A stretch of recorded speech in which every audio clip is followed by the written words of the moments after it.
عمران خان کے علاوہ عمران خان کے دشمن کون ہیں؟ وہ کون ہیں جنہوں نے عمران خان صاحب کو ڈھیل دے کر، وہ ایسے کون سے عناصر ہیں، ایسے کون سے دشمن ہیں جنہوں نے عمران خان صاحب کو دلدل میں دھسایا؟ قمرزمان کائرہ صاحب بطور وزیر اطلاعات آصف زرداری صاحب کے پاس ایک دن گئے اور انہوں نے کہا کہ سر ہمیں کچھ کرنا چاہیے، تو انہوں نے کہا بیٹا ان کو ان کے رحم و کرم پر چھوڑ دو۔ عمران خان نے ہمیشہ کہا ہے کہ جی میں آرمی چیف کے ساتھ بات کرنا چاہتا ہوں۔ آرمی چیف کون؟ جنرل آصف منیر۔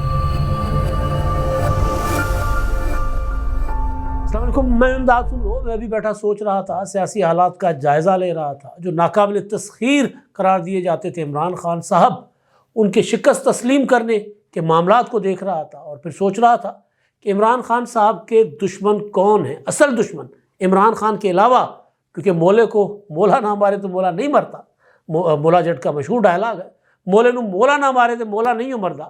تو عمران خان کے علاوہ عمران خان کے دشمن کون ہیں؟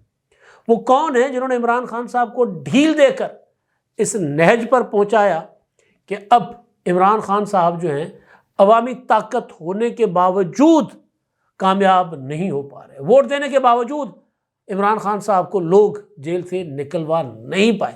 وجہ کیا بنی ہے؟ وہ ایسے کون سے عناصر ہیں، ایسے کون سے دشمن ہیں جنہوں نے عمران خان صاحب کو دلدل میں دھسایا، اور وہ ایسا کون سا جھوٹ ہے جو جھوٹ عمران خان صاحب کے گلے کا پھندا بن چکا ہوا ہے؟ یہ میں ساری چیزیں سوچ رہا تھا، تو ابھی ایک ایک کر کے آپ کے سامنے رکھتا ہوں، اور میں ایک اور بات آپ کے سامنے مسلسل رکھتا رہا ہوں کہ پاکستان میں سیاسی استحکام ہے، ہاں انتشار ضرور ہے، تحریک انصاف کوشش ضرور کرتی رہی ہے کہ پاکستان کو سیاسی عدم استحکام سے دوچار کیا جائے، مگر پی ٹی آئی ناکام ہوئی۔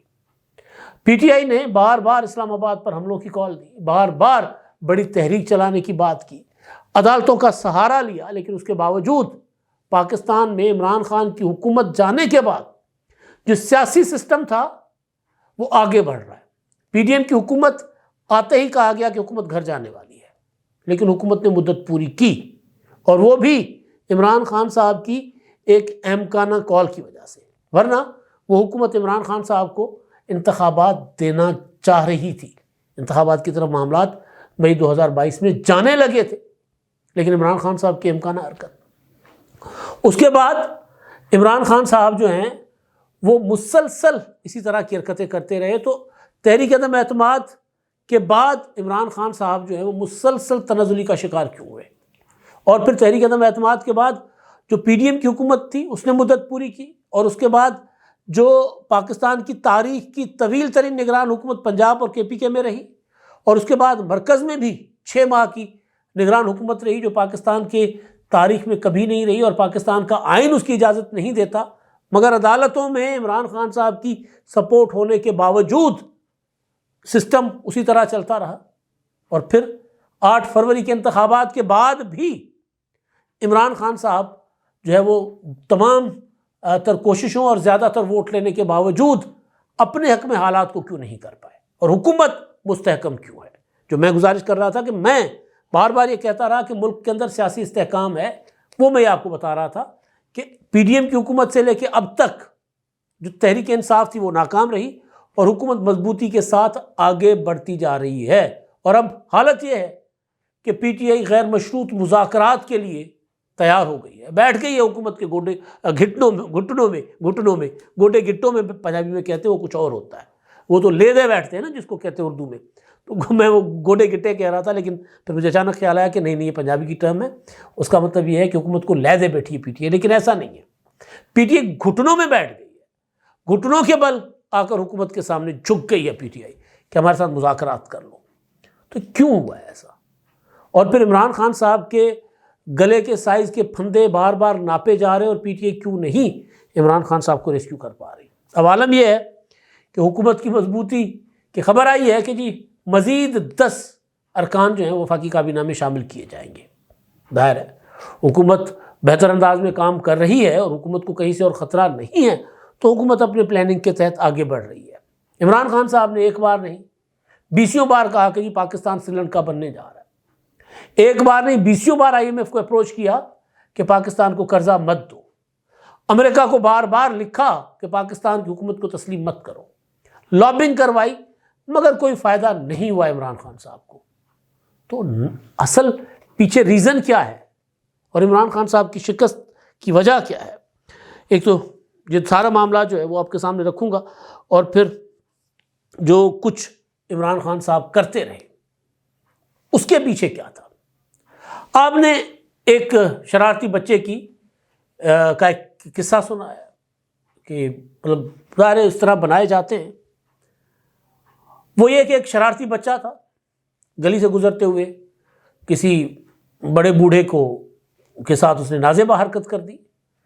اس شخص نے بجائے بچے کو تنبیہ کرنے کے، ڈانٹنے کے یا تھپڑ شپڑ مارنے کے، سمجھانے کے، اس نے شاباشی دی اور 10 روپے دے دیے۔ کسی نے پوچھا کہ یہ حرکت آپ نے کیا کی ہے؟ بچے نے تو آپ کے ساتھ نازیبہ حرکت کی۔ تو اس نے کہا میں شاید اس طرح اس کو وہ سزا نہ دے پاتا، اب میں نے اس کو عادت ڈال دی ہے، یہ ہر گزرتے شخص کے ساتھ ایسا کرے گا، اور کوئی ایسا آئے گا جو اس بچے کو نہ صرف پھینٹی لگائے گا بلکہ اس کے بڑوں کو بھی اٹھا کر اچھا خاصا ان کے ساتھ حشر نشر کرے گا۔ پھر یہی ہوا انجام اس بچے کا۔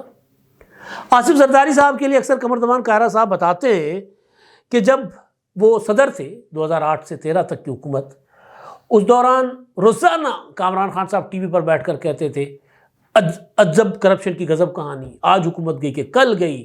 پھر آپ کو یاد ہوگا یہ تک کہا گیا کہ آصف زرداری کی یہاں سے اپنا ایوان صدر سے ایمبولینس میں میت نکلے گی، یہ شاہین صاحبائی نے کہا تھا۔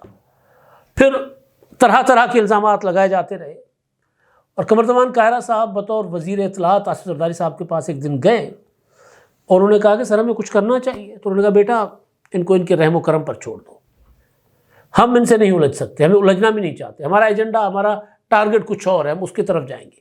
ہم ان کے ساتھ الجھیں گے تو ہم ان کے ساتھ الجھتے رہ جائیں گے، جو میں کرنا چاہتا ہوں وہ میں نہیں کر پاؤں گا۔ 18ویں ترمیم، میثاق جمہوریت پر عمل درآمد، اور جو کچھ وہ چاہتے تھے، صوبہ خود مختاری۔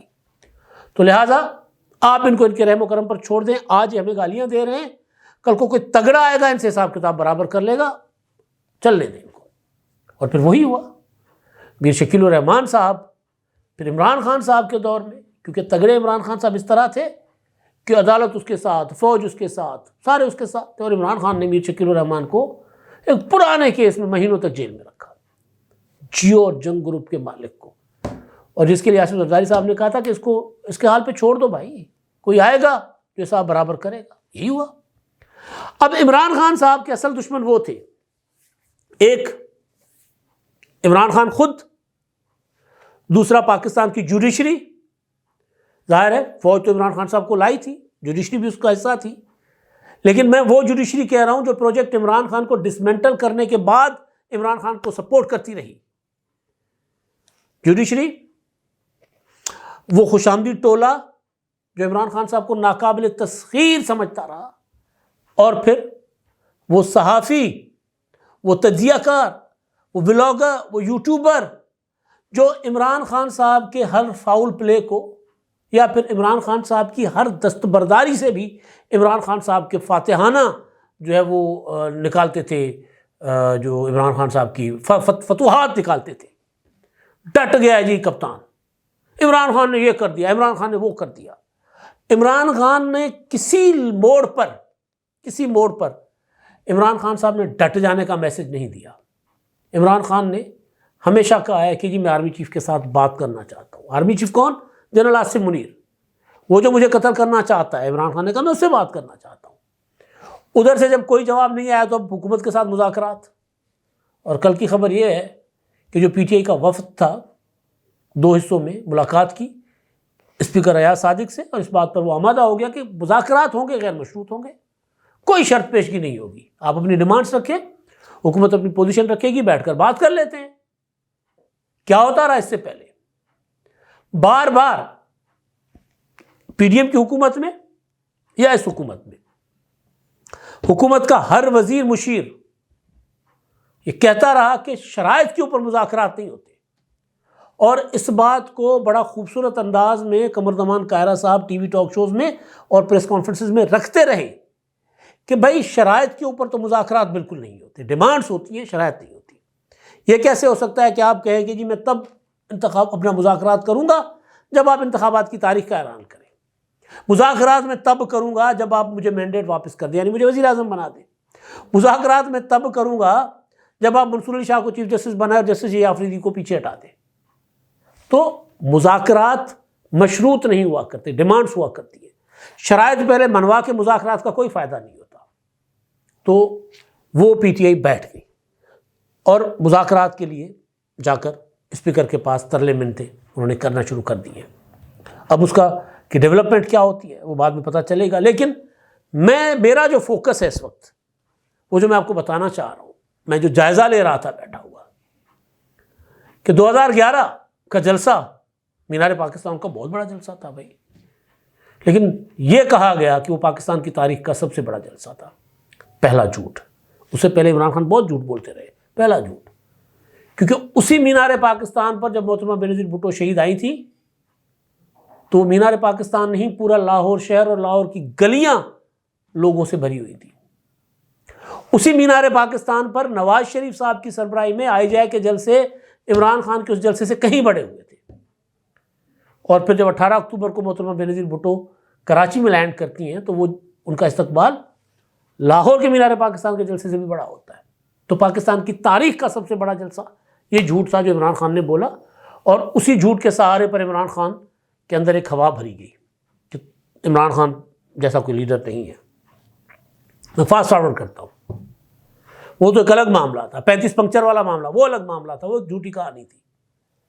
لیکن عمران خان وزیر اعظم بنتے ہیں، اور وزیر اعظم بننے کے بعد جب ان کے خلاف تحریک عدم اعتماد پیش کی جاتی ہے تو عمران خان کیا کرتے ہیں کہ پھر ایک جھوٹ اور فریب کا سہارا لیتے ہیں. وہ قومی اسمبلی میں، پارلیمنٹ میں آ کر تحریک عدم اعتماد کا مقابلہ کرنے کے بجائے جلسے کھیلتے ہیں، اور وہ ایک جھوٹ بیچتے ہیں اپنے لوگوں کو، اور لوگ ان کا وہ جھوٹ خریدتے بھی ہیں. اور پھر بلاگر اور یوٹیوبر اور عمران خان کے خوش آمدی جتنے بھی تھے وہ اس جھوٹ کو پھیلاتے ہیں. اور جب وہ اس کو ایکو ہوتا ہے نا، گونج ہوتی ہے، تو عمران خان صاحب اپنے جھوٹ کو سچ مان لیتے ہیں کہ یہ آپ کو پتہ ہی نہیں ہے آپ کے کپتان نے کیا سوچ رکھا ہے. آخری چال میں چلوں گا، آخری گیند میں کھیلوں گا، میں آصف زرداری، نواز شریف اور مولانا فضل الرحمان کی وکٹ ایک گیند سے گراؤں گا. کرکٹ کے تمام اصولوں کے تحت کوئی بھی ایک گیند سے 3 وکٹیں نہیں گرا سکتا.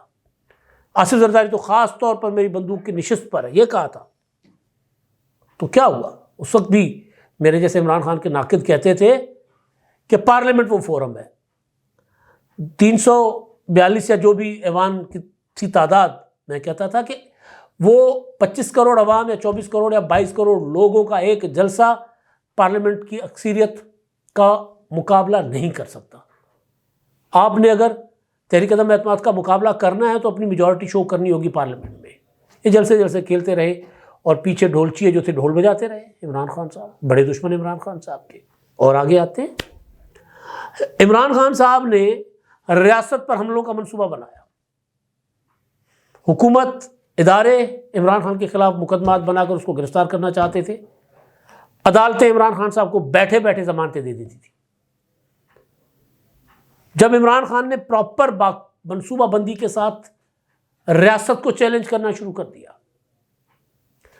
اسلام آباد میں کھڑے ہو کر 2014 کے دھرنوں میں تو وہ آئی جی میں تمہیں پھینٹا لگاؤں گا، یہ کروں گا، لیکن اسلام آباد میں انہوں نے خاتون جج کو دھمکی لگائی، وہ زیبا چودھری میں تمہیں بھی نہیں چھوڑوں گا. مگر عدالتیں ضمانتیں دیتی رہی، معافیاں دیتی رہی عمران خان صاحب کو بلا کر. اور عمران خان جا کر خالی کرسی کو جا کر بتایا کہ جی جج زیبا چودھری آئے تو کہنا عمران خان آیا تھا. تھوڑا آگے جاتے ہیں، حوصلہ بڑھا عمران خان صاحب کا، ایک جج کو دھمکی دینے کا جرم معاف کر دیا گیا. تھوڑا آگے جاتے ہیں، توشہ خانہ کا الیکشن کمیشن کا مقدمہ فوجداری کا، اسلام آباد کے جج کا نام تھا ظفر اقبال، وہ عمران خان صاحب کو فرد جرم عائد کرنے کے لیے بلاتے ہیں. عمران خان صاحب نہیں جاتے، 1 بار 2 بار 3 بار 4 بار، پھر فائنلی وہ اریسٹ وارنٹ جاری کرتے ہیں. ایک اریسٹ وارنٹ، دوسرا اریسٹ وارنٹ، تیسرا اریسٹ وارنٹ، اور پھر ایک اریسٹ وارنٹ پر جو 18 مارچ کے لیے نکلا 2022 کے لیے. اسلام آباد کی پولیس 14 مارچ کو، اور اس سے پہلے بھی ایک افسر آئے تھے، لیکن اس افسر وہ عمران خان صاحب اکیلے بیٹھے ہوئے تھے، اور کہا گیا کہ جی عمران خان صاحب جو ہیں، شبلی فراز نے کہا عمران خان صاحب یہاں گھر پر نہیں ہیں. اور اس کے بعد عمران خان صاحب نے اگلے 5 منٹ کے اندر ایک اپنے کارکنوں سے خطاب شروع کر دیا تھا. تو پھر 14 مارچ کو اسلام آباد کی پولیس لاہور کی پولیس کے ساتھ آتی ہے عمران خان کی گرفتاری پر عمل درآمد کروانے، اریسٹ وارنٹ لے کر، اور عمران خان جتھا بندی کر لیتے ہیں، پہنچو زمان پارک پہنچو بنی گالا پہنچو، یہ سارا. لیکن پریکٹیکلی وہاں پر جتھا بندی کرتے ہیں، پولیس کے اوپر پیٹرول بم چلاتے ہیں، گولیاں چلواتے ہیں، اپنا گلیل چلواتے ہیں، اور کے پی کے کی اور اے جے کے کی پولیس وہاں ساتھ بٹھاتے ہیں، ریزسٹ کرتے ہیں وفاقی اور اسلام آباد کی پولیس کو، اور پولیس والوں کو پھٹڑ کرتے ہیں، آنکھیں ضائع ہوتی ہیں پولیس والوں کی. ایک دن تماشا، دوسرے دن، اور پھر دوسرے دن شام کو لاہور ہائی کورٹ ریسکیو کرتی ہے عمران خان کو. عمران خان کو لاہور ہائی کورٹ ریسکیو کر کے کہتی ہے جی ساری کی ساری پولیس واپس چلی جائے. نوگو ایریا بنانے والے کو کہا جاتا ہے کہ چھوڑ دو، عمران خان نے اگر اٹیک کیا ہے تو کوئی بات نہیں. اس وقت میں تحریک انصاف کے ہمدرد دوستوں کو کہتا تھا کہ عمران خان کے اگینسٹ ہے فیصلہ. عمران خان کا حوصلہ بڑھے گا کہ میں ریاست سے بڑی طاقت ہوں، اور جج عمران خان کے دشمن ہیں جو عمران خان صاحب کو اتنا بڑا ریلیف دے رہے ہیں، بالکل اسی بچے کی طرح جس طرح شاباشی دی نا بچے کو پیسے دے کر. تو میں اس وقت بھی کہتا تھا. تو پھر کیا ہوا؟ عمران خان صاحب 18 مارچ کو گئے، ایک اور حملہ کر دیا اسلام آباد کے جوڈیشل کمپلیکس پر، جتھے لے کر گئے اور ڈرامہ کر کے واپس آ گئے. میں نے اپنی آنکھوں سے اپنے قاتل دیکھے. جج کو دھمکیاں دی کہ عمران خان کے بانجے احسان نیاز نے جج کی تصویریں شیئر کی ٹویٹر پر کہ یہ شخص ہے جو عمران خان کو قتل کرنا چاہتا ہے. عمران خان نے کہا کہ مجھے عدالت میں بلا کر قتل کرنے کا منصوبہ بنا رہے ہیں، یہ مجھے گرفتار نہیں کریں گے، مجھے قتل کریں گے. اور پھر وہی خوشامدی عمران خان کی اسی بات کو بجائے اس کی ندا کرنے کے، بجائے اس کی مذمت کرنے کے، بجائے عمران خان کو سمجھانے کے، تالیاں بجاتے رہے کہ واہ جی واہ عمران خان صاحب زبردست. اور ہم اس وقت کہتے رہے کہ عمران خان غلط کر رہے ہیں.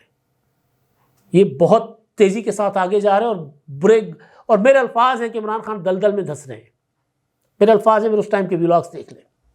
پھر آگے چل کر عمران خان کیا کرتے ہیں؟ 9 مئی، جب 9 مئی کو گرفتار ہوتے ہیں عمران خان صاحب، پلاننگ کر کے جاتے ہیں کہ اگر مجھے گرفتار کیا جاتا ہے تو پھر، اور عمران خان کو اندازہ تھا کہ اس دن ان کو گرفتار کیا جانا ہے، اس لیے وہ گھر سے پہلے کسی بھی عدالتی پیشی پر انہوں نے یہ اس طرح کے بیان نہیں دیے. گھر سے نکلتے ہوئے ایک ویڈیو بیان جاری کیا کہ آج یہ مجھے گرفتار کریں گے، گرفتار کرنے کے بعد مجھے قتل کر لیں گے، قوم کو نکلنا چاہیے، یہ کرنا چاہیے. اور گاڑی سے بھی ایک ویڈیو بیان جاری کیا. اور جب عمران خان کو گرفتار کیا گیا تو جی ایچ کیو کے اندر حملہ، کور کمانڈر ہاؤس جلا دیا گیا، BCO مقامات پر جو تنصیبات تھیں، دفاعی تنصیبات، ان پر اٹیک ہوا.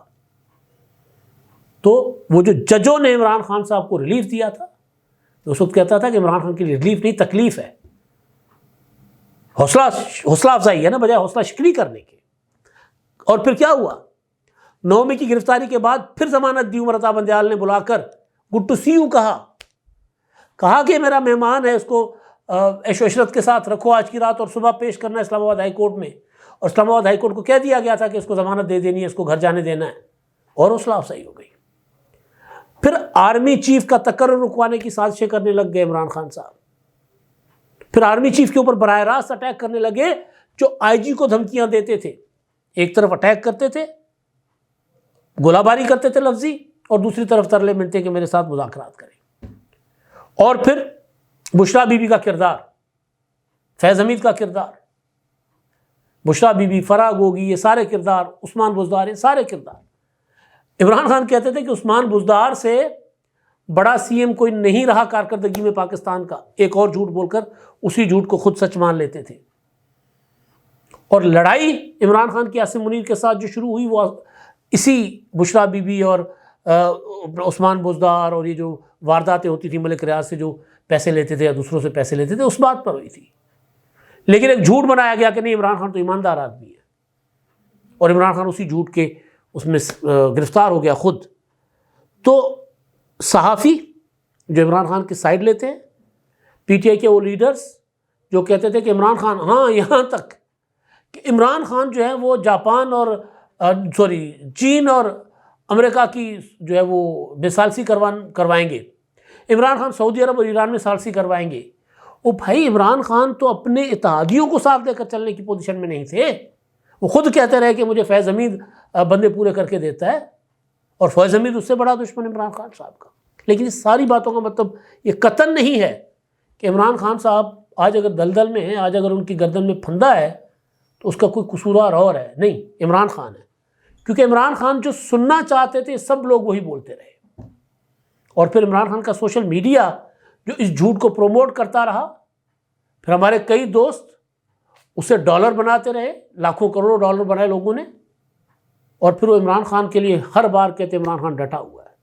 اب کدھر ڈٹا ہوا ہے عمران خان صاحب؟ ہم سوال کرتے تھے عمران خان ناقابل تسخیر، ہم سوال کرتے تھے کدھر؟ 8 فروری کو لوگوں نے عمران خان کو ووٹ دیا، ہم سوال کرتے تھے ووٹ تو دیا، آگے کیا کرنا ہے اس ووٹ کا؟ اچار ڈالنا ہے، مقبولیت کا اچار ڈالنا ہے؟ تو جھوٹ، فریب، عمران خان کی وہ جو اپنی نرگسیت، خوشامدی، جج اور ساتھی، یہ سارے عمران خان صاحب کے اصل دشمن تھے، اور ان سب سے بڑا دشمن عمران خان خود تھا۔ اور آج آپ انجام دیکھ لیں کہ جس حکومت کے ساتھ عمران خان بات کرنے سے خودکشی کو ترجیح دینے کا اعلانات کرتے تھے، اسی حکومت کے ترلے کر رہے ہیں کہ ہمارے ساتھ مذاکرات کرو، ہمیں رہا کرو۔ اب تک کے لیے اتنا ہی، اللہ حافظ۔